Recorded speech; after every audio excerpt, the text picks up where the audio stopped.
예루살렘 교회는 최초의 교회입니다. 그런데 이 예루살렘 교회는 살아있는 교회였습니다. 사도행전 2장 지난주에 살폈던 마지막 부분에 구원받는 사람을 날마다 더하게 하시니라. 이 구원의 역사가 예루살렘 교회에 있었던 것은 예루살렘 교회 성도들을 사람들이 두려워했다 그랬어요. 그 이유는 사도들을 통해서 많은 기사와 표적이 나타났기 때문이라고 말씀하고 있습니다. 이 말씀은 이 사도들이 초자연적인 사람이었다, 특별한 능력을 가진 사람이었다, 그런 얘기가 아니고 사도들 속에 함께 하셨던 성령께서 초자연적인 영이셨다는 것, 이미 우리가 말씀을 통해 살핀 바 있습니다. 사도들을 통해서 나타났던 많은 기사와 표적들, 아마 그 대표적인 사건 중에 하나가 본문의 이야기일 것이라 생각을 합니다.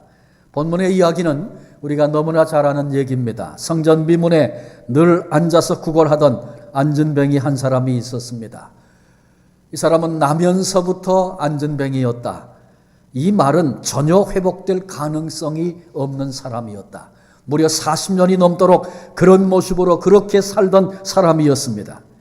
그런데 이 사람에게 놀라운 변화가 일어났습니다.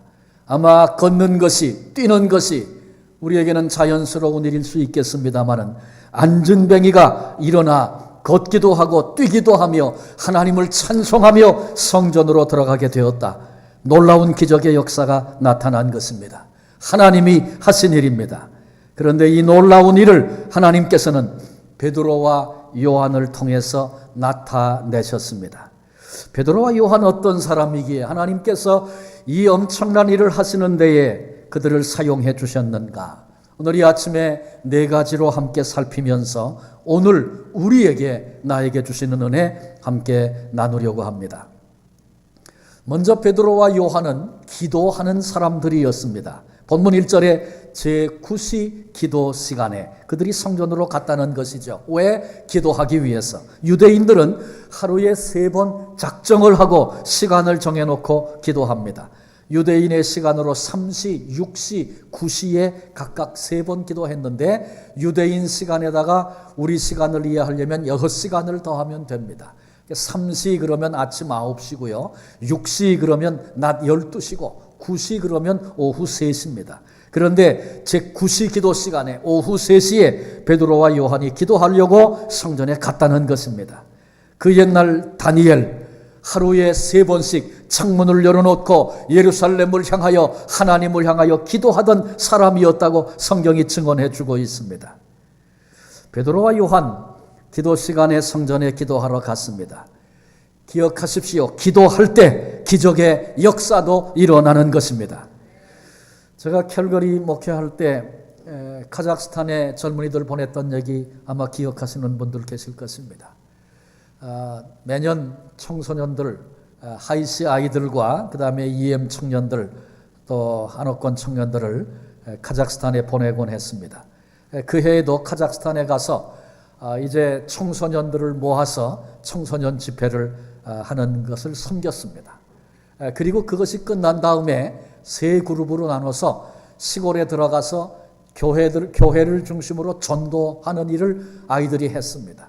한 팀이 전도를 마치고 교회로 돌아왔는데 교회 와서 보니까 거기 교인들이 몇몇 사람들이 모여 있었다는 것입니다. 그리고는 돌아온 아이들에게 기도 부탁을 했대죠.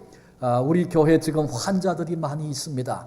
여러분들이 기도해 주십시오. 그래서 거기 갔던 청소년 아이들이 이제 하나님, 이 교회 아픈 사람들이 많이 있다는데 능력의 하나님 치료해 주세요. 그리고 그 기도 부탁을 받고 그렇게 기도했다는 것입니다. 그런데 마침 그 교회 그곳에 태어나서부터 벙어리로 태어나서 벙어리로 12년을 살았던 한 소녀 아이가 있었습니다. 그런데 아이들이 병 낫기를 위해서 하나님의 치료를 위해서 간절한 마음으로 기도할 때 12년 동안 벙어리로 말 못한 채 그렇게 살던 이 여자아이의 입을 하나님이 여셨습니다. 그래서 이 아이가 뛰면서 찬송을 하면서 하나님께 영광을 돌리는 그런 역사를 아이들이 보고 왔습니다. 돌아와서 선교 보고 하는데 하나님께서 12년 벙어리로 살던 아이의 입을 여셨습니다. 사도행전의 역사가 지금도 이 시대에도 똑같은 성령에 의해서 일어나고 있습니다. 아이들이 확신에 찬 보고를 할 때 얼마나 큰 은혜와 감격을 받았는지 몰라요. 기도할 때 일어난 일입니다. 본문의 기적, 기도 시간에 성전에 시간을 쫓아 습관처럼 기도하던 기도의 사람들을 통해서 이 역사가 일어났음을 주목해 보아야 합니다. 우리 인간은 약한 존재입니다. 그래서 룰을 정해놓지 않으면 방종하기 쉬운 것, 그것이 우리 인간입니다. 그래서 시간을 정해놓고 자기를 쳐서 복종시키며 그 시간에 하나님 앞에 작정을 하고 나가서 기도하는 것, 필요한 일입니다. 영적인 생활에 굉장히 유익한 것입니다. 이것을 율법주의라고 그렇게 폄하해서는 안 됩니다. 우리가 그만큼 약한 존재인 줄 알고 때로는 가기 싫고 가기 힘든 그런 상황과 일을 만나도 하나님하고 약속했어. 그래서 또 나를 쳐서 하나님 앞에 나가 엎드리는 그와 같은 일들은 우리 신앙생활의 영적인 일에 대단히 큰 유익이 되는 것입니다. 그래서 이런 유익을 아는 사람들은 힘들어도 나 새벽 기도하리라. 그래서 우리 교회 보면 우리 교회는 교인들이 가까이 살지 않잖아요. 다들 집들이 멀리 있기 때문에 제가 새벽 기도 나와야 합니다. 별로 강조하지 못합니다. 그런데도 제법 시간이 걸리는 먼 곳에서 매일 힘들지만 어렵지만 달려나와 기도하는 분들을 보면서 얼마나 감사한지 몰라요. 그래요. 새벽마다 나를 쳐서 하나님께 드리겠다. 이런 결단이 그런 기도의 사람이 되어야 하는 것입니다. 우리 교회가 한 달에 한 번씩 한 2년 전부터 작정하고 구국 기도회를 지금 하고 있습니다. 우리 민족이, 우리 고국이 너무 큰 어려움을 겪어서 나라를 위해 기도합시다. 힘들고 바쁜 중에도 오셔서 기도하시는 분들 보면 참 감사합니다. 또 중보 기도하는 시간을 일부러 정해놓고 기도하고, 우리 낮 예배 전에도 예배를 위해서 중보하는 분들이 모여서 예배를 위해서 기도해주고 있어요. 얼마나 귀하고 감사한 일인지 모릅니다. 때로는 목장이 시간을 정해놓고 우리 이 시간에 어느 곳에 있든지 기억하고 기도합시다. 이렇게 기도의 제목을 붙잡고 함께 기도하는 목장도 있는 줄로 압니다. 이렇게 때를 따라서 시간을 정해놓고 작정을 하고 우리 이렇게 기도합시다. 기도의 자리에 나오십시오. 이렇게 얘기할 때에 꼭 그렇게 해야만 되는가? 여러분, 그러지 마시고 이것이 나를 쳐서 복종시키는, 그리고 기도가 나를 살리는 그런 축복이 된다는 사실을 기억하며 우리도 기도의 자리에 함께 서야 합니다. 언제나 하나님은 기도하는 사람을 통해서 역사하십니다. 그렇다고 베드로와 요한이 어느 날 갑자기 기도했는데 역사가 일어났다, 그런 얘기는 아닙니다. 말씀드린 것처럼 베드로와 요한 늘 습관을 쫓아 기도에 힘쓰던 사람들이었습니다. 그들이 기도하려고 갔을 때 오늘 본문의 역사가 일어난 것입니다. 한 번은 예수님이 변화산에 제자들 데리고, 세 제자 데리고 올라갔죠. 베드로, 야고보, 요한 데리고 이제 하산하여 내려왔을 때 사람들이 모여 있었습니다. 가서 보니까 제자들이 서 있고 그 주변에 사람들이 많이 있는데 지금 제자들이 어쩔 줄을 몰라 하고 있어요. 사연을 들어보니까 귀신 들린 아들을 둔 하나아버지가 그 아들 때문에 제자들에게 와서 귀신을 쫓아달라고 부탁을 했는데 그게 안 되는 거예요. 그게 부끄러움을 당했어요. 주님께 이 얘기를 말씀드리니까 주님께서 그 귀신을 내어 쫓아 그 아이를 회복시켜 주셨습니다. 제자들이 의아해하면서 물었습니다. 주님, 우리는 못했는데 어떻게 주님은 그런 역사가 있었습니까? 그때 주님이 이런 말씀하셨죠. 기도 외에는 이런 유가 나갈 수 없느니라. 우리 주님도 기도만이 이 일을 행할 수 있다고 그렇게 가르쳐 주셨습니다. 기억하십시오. 기도하면 하나님의 역사를 경험합니다. 그러나 기도하지 않으면 하나님의 역사는 없습니다. 모든 기도가 특별한 역사를 일으키는가? 그렇지 않습니다. 그러나 역사와 능력이 있는, 사건이 있는 그 현장을 가만히 들여다보면 반드시 기도의 사람이 있었고 기도가 있었습니다. 그러므로 기도란 성도에게 주신 특권이요 축복입니다. 기도의 축복을 놓치면 신앙생활의 능력과 모든 축복을 다 놓친 것과 같다는 사실을 잊지 말아야 합니다. 우리가 기도하지 않으면서 큰일을 감당하려고 하겠다, 그렇게 할 수 있겠다, 막연히 기대하는 거 어리석은 일에 불과합니다. 평생을 기도하는 성도가 복된 성도입니다. 전도서에 보면 만사의 때가 있다고 했는데 인생의 최고의 때가 언젠지 아십니까? 하나님 앞에 나아가 무릎 꿇고 기도할 때, 그때가 내 인생의 최고의 때임을 기억하는 복된 성도들이 되시기를 바랍니다. 두 번째로 베드로와 요한은 함께하는 사람들이었습니다. 본문 4절에 더불어 이런 단어가 나옵니다. 헬라어로 쉰이라고 하는 단어를 썼는데 동행하다, 마음을 같이하다, 협력하다, 그런 뜻을 가지고 있습니다. 복음서를 주의 깊게 읽어보면 제자들 사이에 미묘한 갈등이 있습니다. 그 주제는 이런 것입니다. 누가 예수님의 좌편에 우편에 앉을 것인가? 다 각각 그것이 나라고 기대하고 생각합니다. 그것이 제자들 사이에 갈등을 불러일으켰습니다. 특별히 요한과 베드로의 경우를 보면 요한은 별명이 예수님께 가장 사랑받는 제자였습니다. 그런가 하면 베드로는 어떤 사람입니까? 예수님의 수제자였습니다. 예수님의 수제자와 예수님의 가장 사랑받는 제자가 어떤 차이가 있는지 잘은 모르겠어요. 그렇지만 아무튼 이런 표현을 보니까 두 사람 사이에 갈등이 있구나 느낄 수 있습니다. 부활하신 주님께서 디베랴 바닷가에 찾아오셨습니다. 3번을 주님을 부인하고 스스로 무너져버린 베드로를 찾아오셔서 내가 나를 사랑하느냐 물으셨습니다. 그리고 내 양을 먹이라, 내 양을 치라, 무너진 베드로의 가슴을 일으키시고 회복시켜 주셨습니다. 그리고는 주님께서 베드로에게 말씀하시기를 내가 젊어서는 내 자의로 행하고 가고 싶은 데 가고 하고 싶은 일 했지만 내가 나이 들면 그렇게 되지 않을 것이다. 마치 줄로 묶인 것 같아서 때로는 원치 않고 가기 힘들지만 내가 그 길을 갈 것이고 마침내 마지막 죽음이 어떻게 될 것까지도 주님께서 예고하시고 말씀해 주셨습니다. 주님, 제가 실패했지만, 제가 넘어져줬었지만 내가 남은 생에는 그렇게 살 것이며 주의 손에 붙들려서 마지막까지 죽음의 자리까지 승리하겠군요. 주님 감사합니다. 그렇게 되도록 나를 붙잡아 주세요. 이렇게 감사로 결단으로 주님의 말씀 앞에 응답하며 나가야 베드로가 맞을 것 같은데 그때 베드로가 뭐라 그랬습니까? 저기 있는 저 요한은 어떻게 돼요, 주님? 이렇게 물었습니다. 주님께로부터 회복을 경험하고도 여전히 갈등 관계 속에 벗어나지 못하고 있는 베드로의 마음을 엿보게 됩니다. 그런데 본문이 기록된 이날 두 사람이, 베드로와 요한이 갈등 관계에 있던 이 두 사람이 함께 기도하기 위해서 함께 성전에 올라갔다가 함께 더불어 앉은 병이를 보게 된 것입니다. 이 말은 단순히 한 사람보다는 두 사람이, 두 사람보다는 세 사람이 낫다는 그런 식의 말이 아닙니다. 같이 하기 결코 힘든 두 사람이 한 성령 안에서 비로소 하나가 되었다. 이런 말이고 이 일은 주님이 그토록 원하시는 일, 그토록 기뻐하시는 일입니다. 주님께서 십자가를 앞에 놓으시고 요한복음을 읽어나가면 제자들을 위한 마지막 기도를 하십니다. 그런데 그때 주님이 그렇게 기도하셨어요. 아버지, 하나님과 내가 하나인 것처럼 저들도 하나 되게 하소서. 제자들이 하나 되는 것이 우리 주님이 그토록 원하시고 그토록 기뻐하시는 일이기 때문에 십자가를 앞에 놓으시고 마지막 기도하면서 저들이 분열하지 않고 저들이 따로따로 각각 서지 않고 저들이 하나 되게 해달라고 우리 주님이 그렇게 기도하고 계십니다. 여러분, 우리가 주님이 기뻐하시는 일을 이루어 드릴 때 거기 하나님의 역사가 일어나는 것 당연한 일이 아니겠습니까? 우리 교회도 마찬가지입니다. 교회 안에 다른 것들이 모인 우리 모두에게는 다른 게 너무나 많습니다. 나이, 전부 연령이 달라요. 연령의 차이를 극복한다는 것 쉽지 않은 일입니다. 상대방의 연령을 이해한다는 것 결코 쉽지 않은 일이에요. 경험한 세대가 다르고 사고방식이 다르기 때문에 그렇습니다.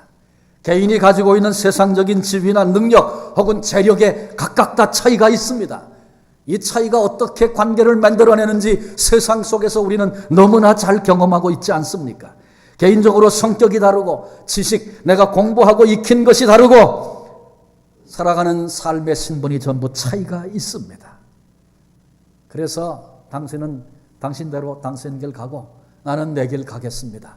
이렇게 되기 쉬운 것, 전부 다른 차이를 극복하고 하나 된다는 일이 얼마나 어려운 일인지 몰라요. 그런데 주님이 원하시는 것이 있습니다. 이렇게 다양하고 전부 다른 것이 저와 여러분 우리들의 각각의 모습이지만 예수님 때문에, 성령님 때문에, 십자가 때문에 한 사람 한 사람이 하나가 되어져서 하나 돼서 이 길을 걷는 것, 사명을 감당하는 것, 하나님을 예배하는 것, 순종의 길을 걷는 것, 그것이 우리 주님께는 그렇게 기쁨이고 주님께서는 소원하시는 그런 일이 되는 것입니다. 영국에 한 번은 강한 태풍이 불어서 전역을 강타했던 그런 일이 있었습니다. 피해가 많았습니다. 여러 피해를 조사하던 중에 이상한 현상을 하나 발견했습니다. 런던 근교의 한 숲에서 일어난 일입니다. 그 숲의 모든 나무가 다 뿌리채 뽑혀서 넘어지고 만 것입니다. 태풍이 오면 나무가 넘어지죠. 그런 피해가 있기 마련입니다. 그러나 우리도 압니다. 모든 나무가 몽땅 넘어지지 않습니다. 그 중에 약한 나무가 부러지기도 하고 넘어지기도 하는 거죠. 그런데 이상하게 그 숲의 나무가 몽땅 다 넘어졌어요. 그래서 뭔가 원인이 있겠다 조사를 했답니다. 결국 찾아낸 이유는 이 숲은 의도적으로 나무를 심어서, 사람들이 인위적으로 나무를 심어서 조성한 그런 숲인데, 이 숲에 나무를 심을 때 나무를 심는 사람들이 끔찍한 큰 실수를 했다는 것입니다. 그게 뭐냐 하면 나무와 나무 사이에 간격을 너무 많이 띄어서 나무끼리 서로 그 뿌리가 얽힐 수 없었다는 것입니다. 이 얘기를 듣고 나니까 그런 겁니다. 나무가 태풍에 버틸 수 있는 것은 각각의 그 나무가 튼튼하고 뿌리를 깊이 내렸기 때문이기도 하지만 옆에 있는 나무와 뿌리가 얽혀 있어서 서로 버팅기며 서로 힘이 되고 의지가 돼서 강한 태풍도 견뎌내는 것이다. 그런 얘기입니다. 그런데 이 숲의 나무는 나무 사이의 거리가 너무 멀어서 뿌리끼리 얽힐래야 얽힐 수가 없었고, 그래서 각각 서 있었는데 강한 태풍이 부니까 모든 나무가 한꺼번에 다 무너져 버리고 넘어져 버리고 말았다는 것입니다.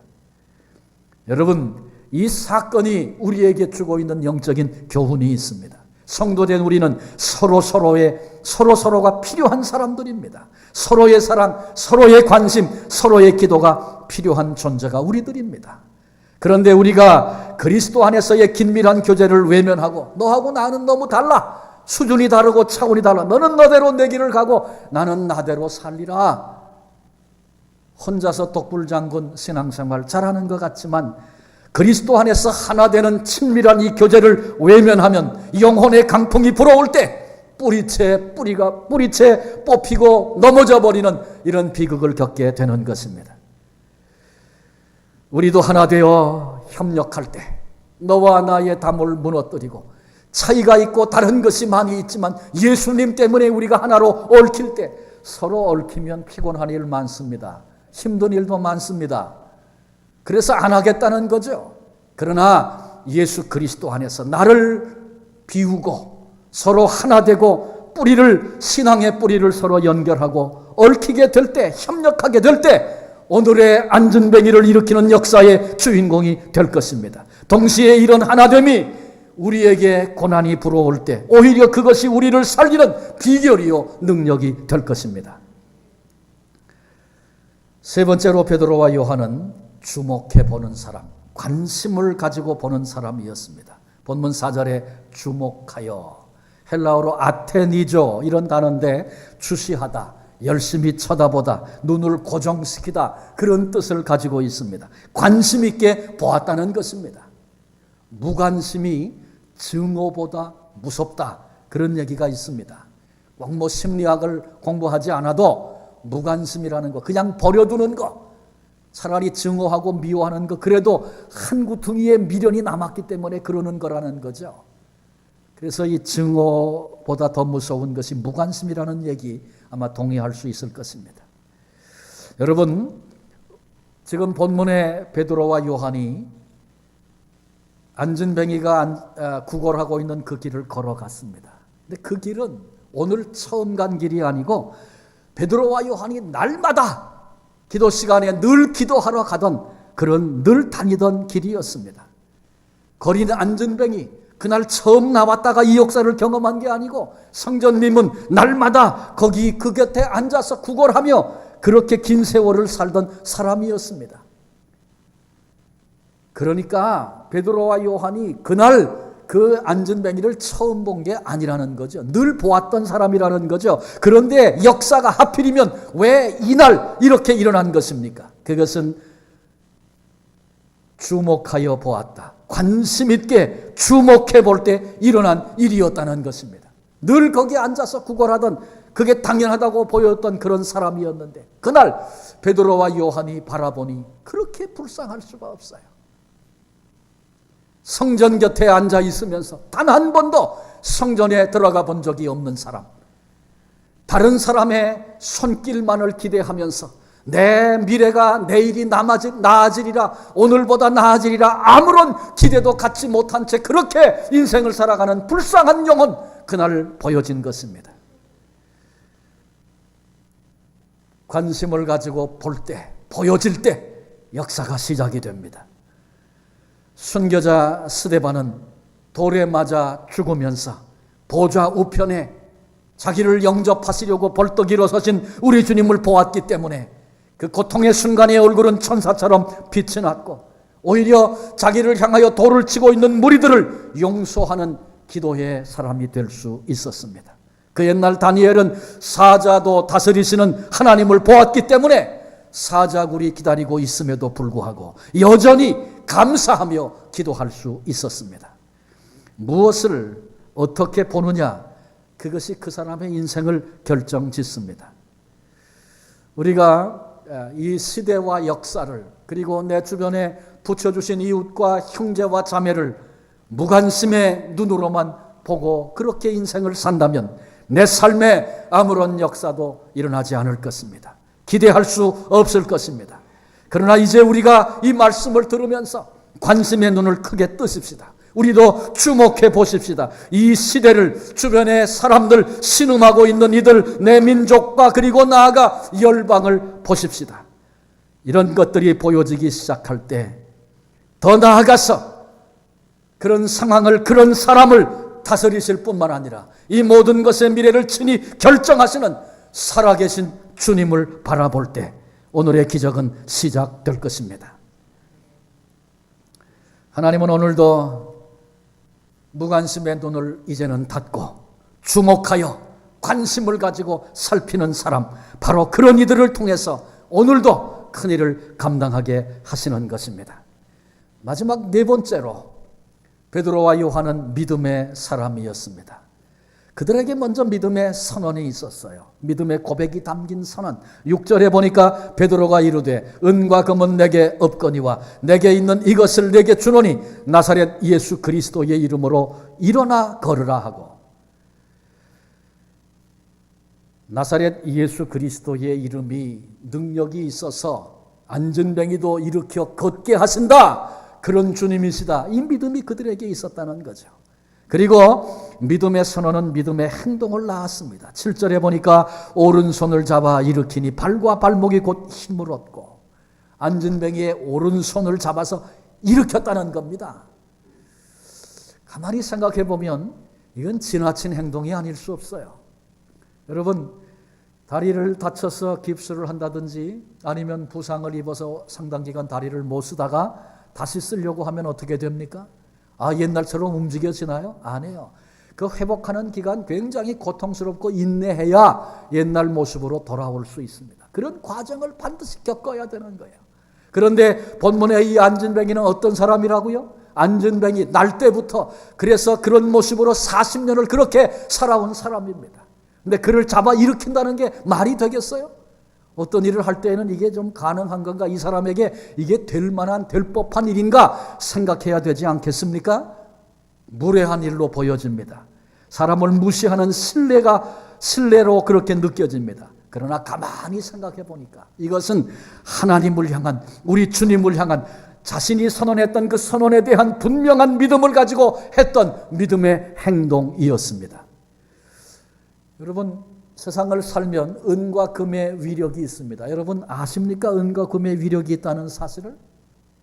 그건 사실 설명할 필요가 없는데 조금 이해를 해야 할 부분이 있어요. 그건 뭐냐 하면, 은과 금이 위력이 있기 때문에 내 속에, 내 주머니에, 내 지갑에 돈이 있으면 당당해지고 어깨를 핍니다.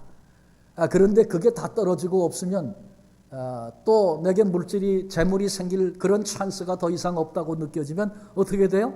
어깨가 위축되고 그리고 이제 걱정이 앞서는 그런 삶을 살게 됩니다.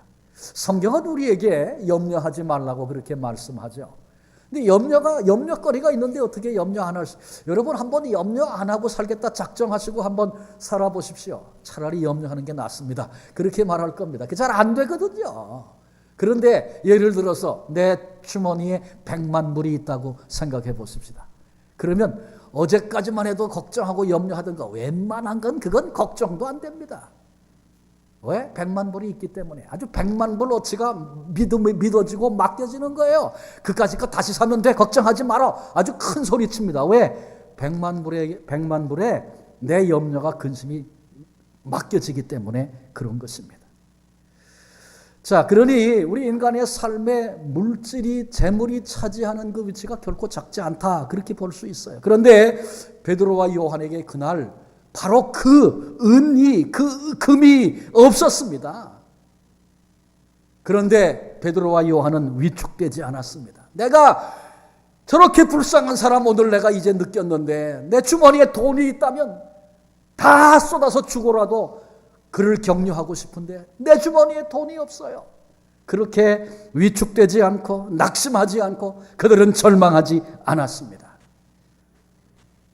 돈에 많고 적음에 있다는 것이 아니죠. 요나단은 오래전에 그런 얘기를 했어요. 여호와의 구원은 사람의 많고 적음에 있지 않다고 그렇게 선언했습니다. 은과 금이 없었지만 베드로는 오히려 내 안에 계신 예수 그리스도의 이름, 그 이름으로 일어나 걸으라고 믿음을 가지고 담대하게 선포하고 명령하고 있습니다. 놀라운 일을 그날 행하게 됩니다. 만일 그날 베드로와 요한의 주머니에 은과 금이 있었다면 어떻게 됐을까요? 내가 쓸 거지만 꼭 필요한 거지만 내가 너를 위해 다 쓰겠다. 한 푼 동정으로 그날 그 일이 그렇게 마무리되고 끝날 수도 있었을 것입니다. 그런데 오히려 은과 금이 베드로와 요한에게 없었기 때문에 내 안에 계신 예수 그리스도의 이름을 의지하고 하나님의 일을 놀라운 역사를 일으키는 주인공이 된 것입니다. 그런 의미에서 생각해 보면 은과 금이 때로는 없는 것, 그것이 나를 불행하게 한다고 많은 사람들이 생각을 합니다. 혹시 나도 그러고 있지는 않습니까? 오늘 본문의 말씀을 생각해 보니 은과 금이 없는 것이 불행이 아니고 그 순간에 그때에 오히려 내게 축복일 수 있다는 사실을 우리는 다시 눈이 열려 볼 수 있어야 합니다. 심지어 많은 그리스도인들도 없는 것 때문에 고민합니다. 사도행전이 우리에게 가르쳐주는 것은 있는 것으로 충성하라는 것입니다. 없는 것 가지고 없어서 못한다고 고민하지 말고 하나님께서 없는 것 가지고 하라 그러지 않으세요. 있는 것으로 해라. 그런데 다른 것 다 없어도 날 살리신 예수 그리스도, 십자가에 피 흘리시고 생명까지 다 쏟아 부어주신 그 예수 그리스도의 이름이, 그 사랑이, 그 능력이 우리에게 있다는 사실을 잊지 마시기를 바랍니다. 나사렛 예수 그리스도의 이름, 이것은 우리가 어떤 필요할 때 외우는 주문이 결코 아닙니다. 철저한 믿음의 고백이 있어야 합니다. 예수님만이 하실 수 있습니다. 예수님만이 우리의 소망입니다. 예수님만이 기적의 능력의 근원이 되십니다. 이런 고백입니다. 하나님의 아들, 나를 위하여 십자가에 죽으신 예수님, 나를 위하여 부활하시고 승천하신 예수님, 나를 위하여 지금도 오늘도 나와 함께 계신 예수님, 나를 위하여 반드시 다시 오실 예수님, 그 예수님을 향한 믿음의 고백을 붙잡는 우리 모두가 되시기를 바랍니다. 앞서서 기도의 사람이었다, 더불어 함께 했던 사람이었다, 주목해보는 사람이었다, 그런 말씀 드렸어요. 그런데 이런 것이 다 갖추어져도 예수 그리스도의 이름을 믿는 믿음이 없었다면 본문의 기적과 역사는 없었을 것입니다. 예수 그리스도의 이름을 붙잡는 그 믿음이 얼마나 중요한가 다시 확인해 해야 합니다. 13세기경 로마 교회 전성기 시대 때 되어진 일입니다. 당시 교황이었던 요한 21세, 교황궁에 쌓여있는 수많은 보화를 흐뭇한 눈으로 바라다 보면서 이제 은과 금은 내게 없거니와 이렇게 말하는 시대는 지나갔습니다. 자랑스럽게 이렇게 말했다고 합니다. 그러자 당시의 대신학자였던 토마스 아퀴나스가 정색을 하면서 이런 말을 남겼습니다. 교황이여 올소이다. 그런 거로 나사렛 예수의 이름으로 걸으라 명령하던 권능의 시대도 다 지나가 버렸습니다. 바른 믿음의 고백만이 믿음의 행동을 낳게 합니다. 오늘날 믿음을 쓰지 않는 교회가 믿음을 사용하지 않는다, 이런 반성을 해보게 됩니다. 무슨 말입니까? 교회가 일을 결정하고 사역을 할 때 그 일은 예산에 없습니다. 우리 금년 예산 다 세웠기 때문에 예산 밖의 일은 우리가 못합니다. 오늘날 대부분 교회가 다 그렇게 생각합니다. 그러나 그렇지 않습니다. 주님이 명령하신 일이고 이 시대에 교회가 반드시 해야 할 일이다, 그렇게 여겨지면 예산이 일을 만드는 것, 일을 결정하는 것이 아니고 하나님이 명하시고 교회가 이때에 마땅히 해야 할 일이라면, 생각해보니 할 능력이 우리에게 없고 할 만한 여건과 환경이 되지 않지만 이건 주님이 기뻐하시고 명하신 일이기 때문에 우리가 믿음으로 해야 할 일인 줄로 압니다. 이것이 믿음을 가진 교회, 그렇게 결정하고 그래서 그 일을 주께서 도와주실 것을 신뢰하며 발걸음을 옮겨 나가는 것, 그것이 믿음으로 오늘을 살아가는 교회 모습 아니겠습니까? 대부분의 교회가 예산이 있으면 하고 없으면 안 하고, 그러니까 오늘 이 시대의 교회가 믿음을 써볼 필요도 이유도 없는 그런 교회가 되어버렸다, 그런 얘기입니다. 우리 교회는 어떻습니까? 여러분, 내 생각 속에 예산이 없는데 못하지 뭐, 이렇게 생각이 된다면 우리는 이 시대 교회의 풍조를 따라가고 있는 사람들입니다. 그렇다면 우리 교회도 그런 교회일 것입니다. 그러나 주님이 기뻐하시는 일이고 우리가 마땅히 해야 할 일인데 힘이 없고 능력이 없다면, 그러니 주의 이름이, 능력의 이름이 우리에게 필요한 거죠. 필요한 것은 하나님이 공급해 주시지 않겠습니까? 이렇게 고백하고 그 맡겨주신 일 앞에 우리 자신을 헌신하고 드리기 시작하는 것, 이것이 오늘 믿음으로 사는, 믿음을 사용하는 그런 교회의 모습, 성도의 모습 아니겠습니까? 오늘 우리 교회는 예산이 일을 결정하는 게 아니고 믿음으로 결정하고 나아갈 수 있는 그런 믿음의 교회, 믿음의 성도가 되어지시기를 주님의 이름으로 축원합니다. 이 목사가 저렇게 말하는 걸 보니까 아무래도 예산에 없는 일을 하려고 하는 것 같다, 의심이 드십니까? 그럴 일이라도 있으면 해야죠. 하나님이 기뻐하시는 일이라면 붙잡고 우리가 함께 저마다 믿음으로 고백하며 함께 그 일을 이뤄갈 수 있는 그 은혜가, 그래서 거기서 얻는 감격이 하나님께 영광 되어지는 그 일이 우리 눈에 보여지는 이런 은혜가 넘치시기를 바랍니다. 안전뱅이, 성전 미문에 안전뱅이, 오늘 우리 주변에도 수없이 많이 있습니다. 소망을 잃어버리고 신음하고 있는 인생들, 베드로와 요한을 통해서 일어났던 것처럼 오늘 저와 여러분, 우리를 통해서 안전뱅이들이 일어나기를, 이 땅에 영적인 안전뱅이들이 일어나기를, 가야 하는 길인데 갈 수 없고 주저앉아 있는 이들이 일어나는 그런 역사가 일어나기를 우리 하나님께서 그토록 원하고 계신다는 사실을 우리 모두 알아야 할 것입니다. 하나님의 마음을 누가 시원하게 해드릴 수 있겠습니까? 이때에 영적인 안전뱅이를 누가 일으킬 수 있겠습니까? 요한과 베드로가 그러했던 것처럼 기도의 사람이 마음과 마음을 같이 하고 뿌리와 뿌리를 얽어매고 더불어 함께 이 길을 걷는 사람이 무관심의 눈을 이제는 닫아버리고 관심의 눈을 열어 주목하여 바라보는 사람들이, 예수 그리스도의 이름이 권능이라고 믿는 사람들이 오늘 이 시대에도 주님의 마음을, 하나님의 마음을 시원하게 해드리고 영적인 안전뱅이를 일으키는 능력의 사람인 줄로 믿습니다. 그런데 우리에게는 이 일을 방해하는 세력이 있습니다. 기도하지 못하게, 기도할 수 없는 핑계와 이유는 얼마나 많은지 몰라요. 직분으로 봐서는 와서 자리에 함께하고 기도해야 할 사람입니다. 그런데 그 자리에 자취하지 못합니다. 왜? 얼마든지 이유가 많기 때문에 그렇습니다. 사탄은 우리에게 기도하지 못하게 만듭니다. 우리의 마음을 닫게 만듭니다. 기도하자고 모여야 된다고 아무리 외쳐도 듣지 못하게 만듭니다. 오늘 악한 영의 괴계가 있음을 알아야 합니다. 우리의 신앙의 뿌리를 함께 얽어매고 함께 이 길을 가야 할 텐데 분열하고 분쟁하고 너는 너고 나는 나라고 나와는 아무런 상관이 없다고 고개조차 한번 돌리려고 하지 않는 그런 삶을 살도록 우리의 마음을 강팍하게 얽어매는 악한 영의 세력이 있음을 알아야 합니다. 무관심, 아무런 관심 없이 민족이 고통을 당하든지 그 사람이 아파하든지 그건 나와 상관없는 일이다. 그렇게 생각하며 무관심으로 일관하는 그런 삶을 살도록 우리의 마음을 완악하게 만드는 악한 영들이 있습니다.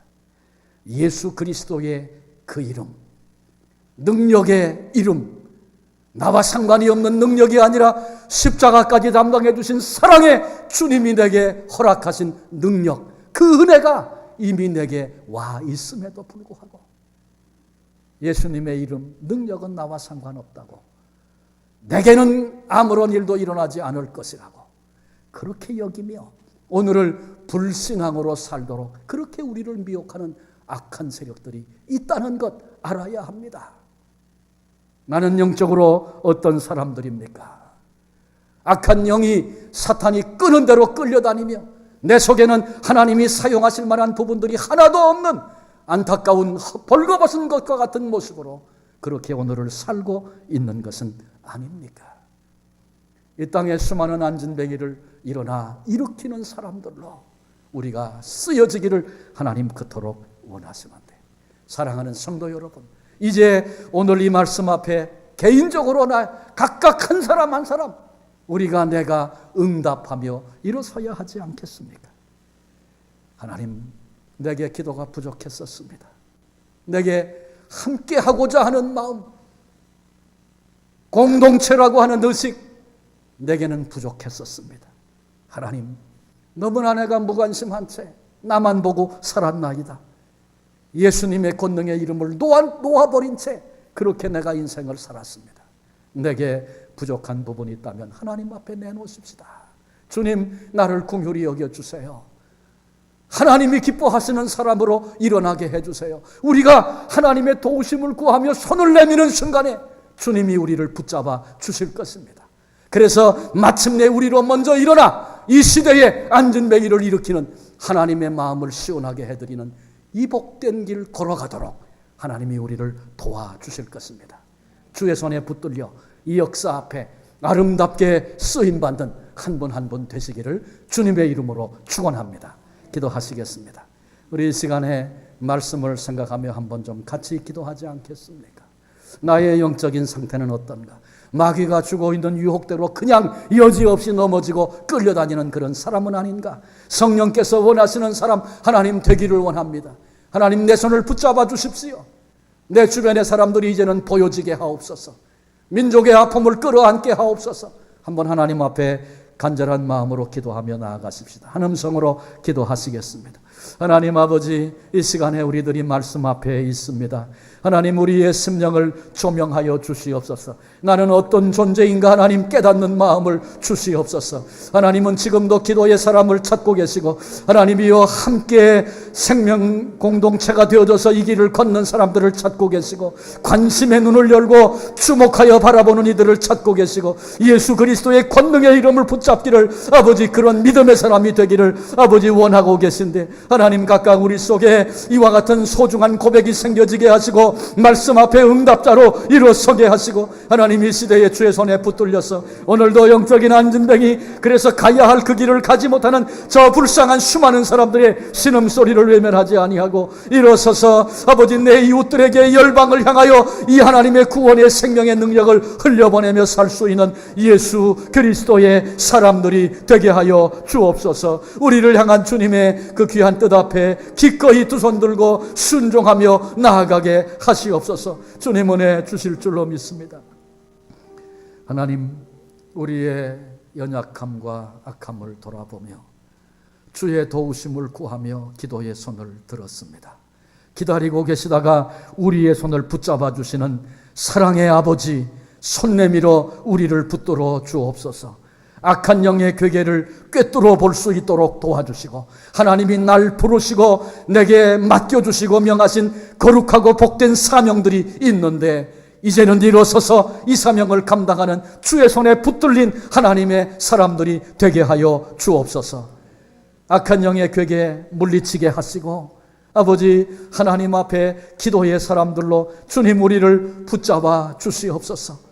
생명 공동체로 우리를 묶어 주셨사오니 함께 부대끼고 나가는 것이 때로는 아플 수 있지만 신앙의 뿌리를 얽어매고 한 생명 안에서 한 길을 걸어가는 예수님 때문에 이 길을 함께 걷는 위대한 주님의 사람들이 되게 해 주옵소서. 무관심의 눈으로 살았었음을 회개합니다.